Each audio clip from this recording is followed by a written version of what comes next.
And you're back on Endeavour Radio listening to The Punk Show with me, Tom White, and I'm in the Engine Shed with Canvas. We're going to talk about their new album that they're currently writing at the minute, their debut album. So, how's that coming along? Are you enjoying the writing process, as it were? We've already finished the writing. We're currently in the studio at the moment. It's been a really good process. I mean, like, we just wrote it over the summer and just had a really good time with it. Yeah, we have. So met up every day. We spent every day. Every day together. We have like a. Some would say too much time. You must be really enjoying it if you've already tracked the bass. Is it you've tracked the guitars now? All the guitars. And this week you've been tracking the bass and the vocals. That's exactly it. Yeah. It's been a bit of an experience. Like, it's quite daunting to kind of think about. We're writing an album. Like, it's quite easy to bosh together 10 songs that don't even have to. It's easy to do it in a long space of time and make them, craft it. To make it good is the the biggest. I feel like we were working to quite a tight time scale, but we've made good of what we had, and we're pretty proud of what we're doing at the moment. Yeah, definitely, I'm happy with it. For sure. Yeah. If you're happy with it, then that's all that counts at the end of the day, isn't it? Really. Are you at the studio that you recorded your first EP? Yeah, we've always gone to the same guy. Yeah, he's such a dude, Ed, at EAS Studios.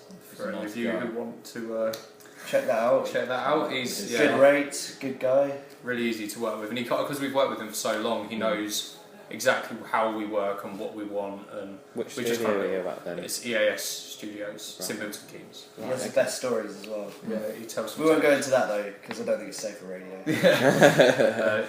He knows exactly what we want, and so he delivers it. We were happy with how the rest of our stuff sounded, so it's a bit of a no-brainer, not to really.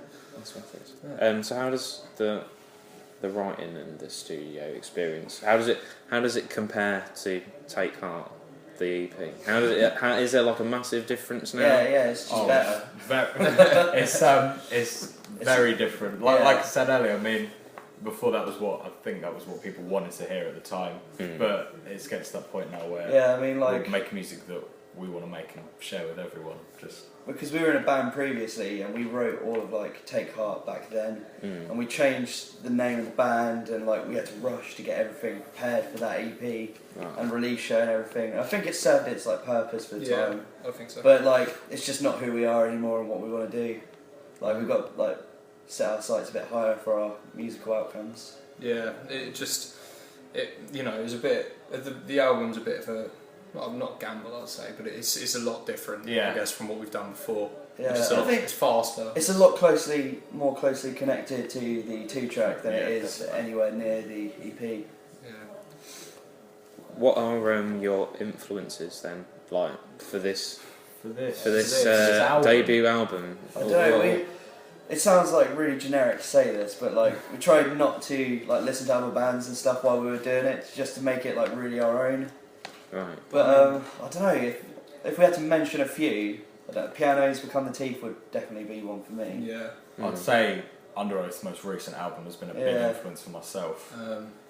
Aren't they Under Oath splitting up?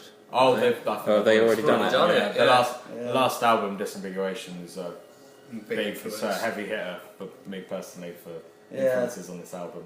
I think we all have personal favourites and stuff. But we don't try to draw too much from other people because we want it to be ourselves. On stage then, do you take any sort of influences then?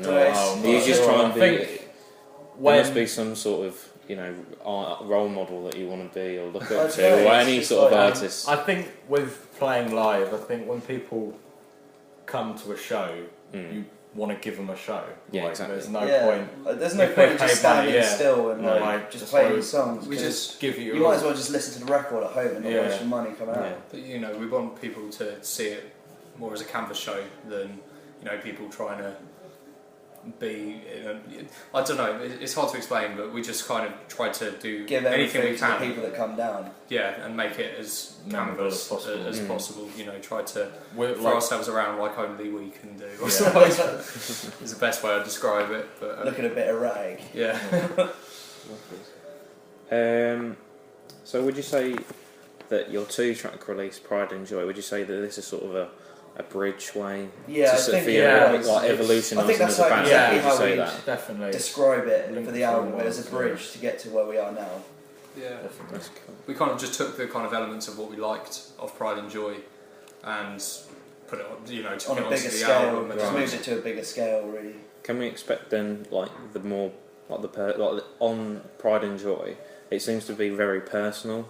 Like it's got a very personal tone, and it's got like it shines a light on a lot of morals and a lot of like taking responsibility for who you are and stuff like that. Yeah, I think there's much more to that, like in the album. Yeah, you'll be able to hear some more of that. Yeah, when you'll hear it, you'll know. Like with a lot of songs on it. I get that. There's some that are more general, and definitely some that are more personal. Yeah.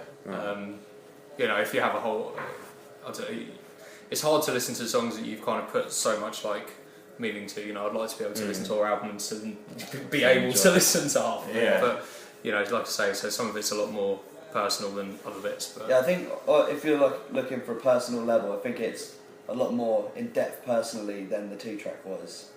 Like, I think it's a lot more personal to us now than it was back then, because I think we have more time to think about what we're doing for this than the 2-track. Okay, so like my favourite song of that is Joy, definitely. But it's not because of Charlie from Heart and Hand. What was it like recording with working somebody with like him? Yeah, he's just a really great guy. All around, he's a lovely guy to be around. He was really nice. I mean, we asked. He was driving another band that we were on tour with at the time when we met him. And he just really digged what we were doing, and we really liked what he was doing, and just asked him, and he said yes.